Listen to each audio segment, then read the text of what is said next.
Hi, I'm Pattu from freefincal. Today, let's talk about if this market rally that we have seen since the lows of March 23rd, 2020, if it's really a little bad, at least a little bad for mutual funds, both active and passive equity mutual funds, that is.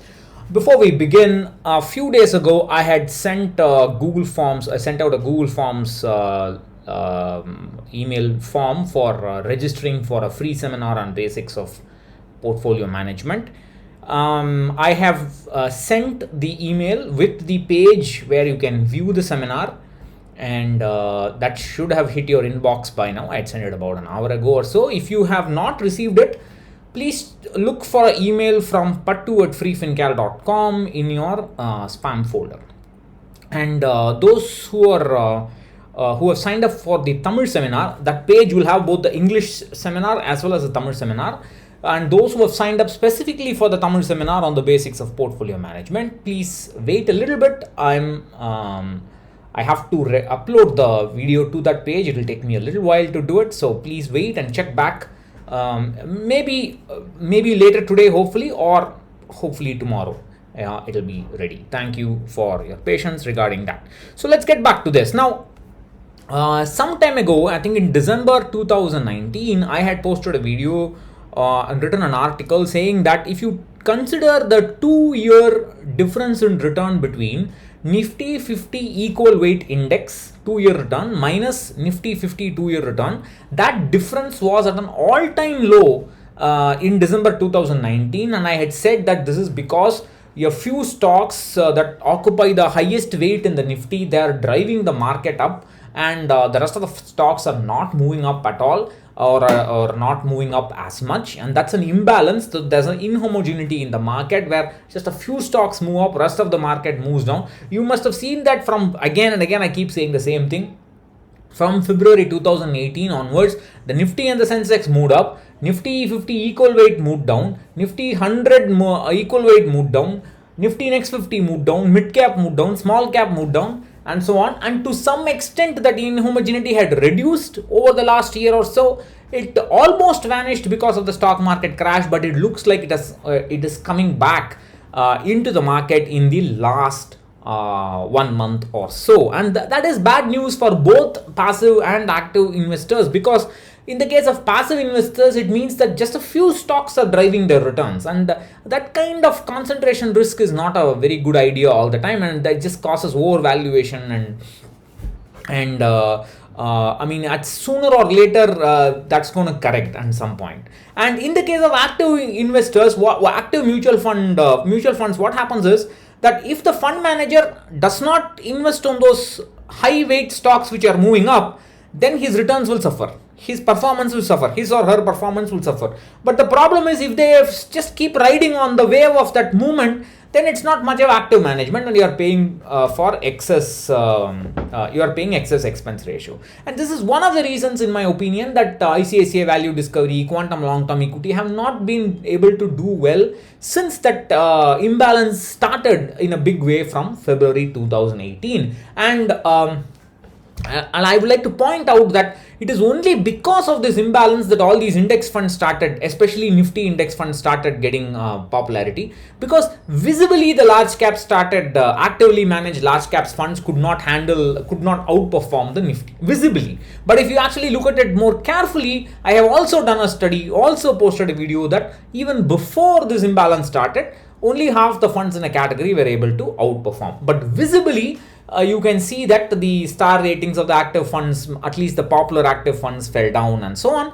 But over the last month or so, this imbalance is back again, and because the imbalance is back again, the active funds have also started coming back again. They have also started performing well again. I'm not saying that's a trend that's going to last or anything. I don't know about all that, but that's a fact.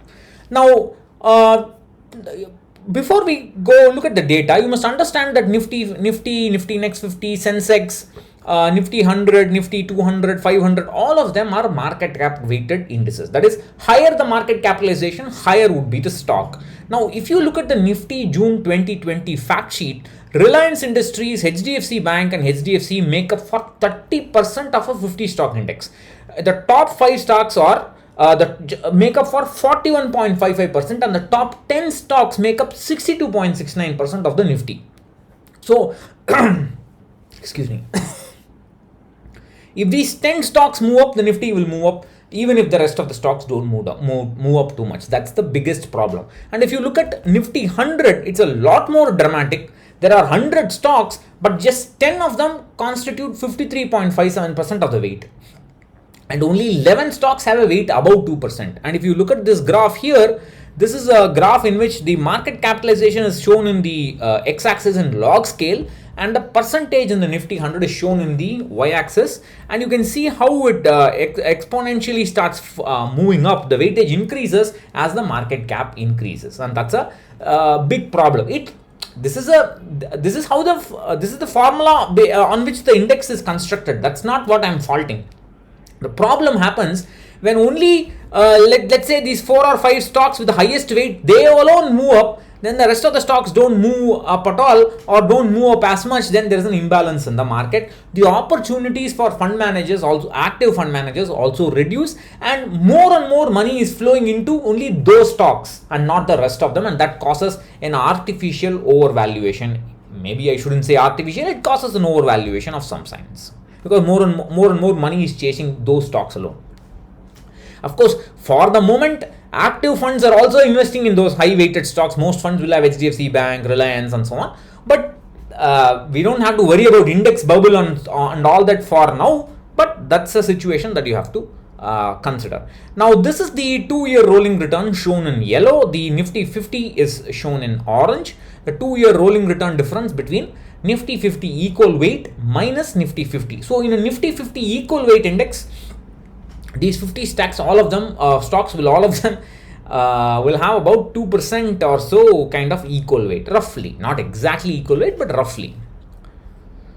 Now you can see here that, let me just come back here. You can see here in around 2013 to 15, the return difference was more or less zero around that. And then it started falling down significantly from 0 to minus 10% return difference, and then because of the crash, the return difference moved up. It reduced a lot.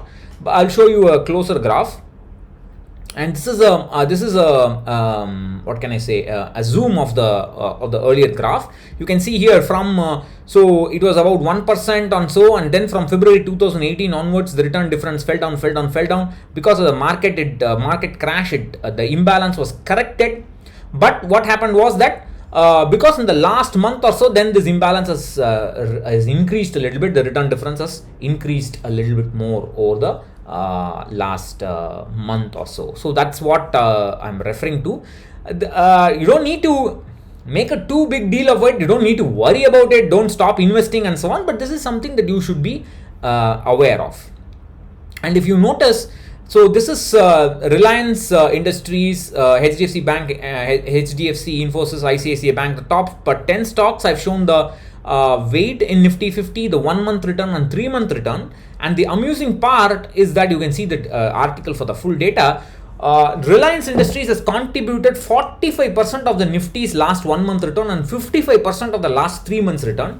HDFC Bank has contributed 17% of the Nifty's last 1-month return and 14% of the last 3-month return. So it is these stocks that are driving, and that's a big problem. This overvaluation, unfortunately, that's there in the market, and it looks as if the market is improving because of people are saying in spite of Corona, market is moving up. No, the market is not moving up. Just a few stocks are are moving up in spite of the lockdown and so on. I think we are in for a sideways market at the very least, if not a crash, because the impact of the lockdown is slowly emerging on us. We will slowly see the quarterly results, the profits go down, the corporate profits will go down, and then the markets will react. At the very, very minimum, it will not move up. So if it doesn't move up and keeps moving, doing that for months and months and months, returns will go down. So at the very least, investors should be aware that from now on, active mutual funds could start performing better if this imbalance it doesn't go worse from what it is now.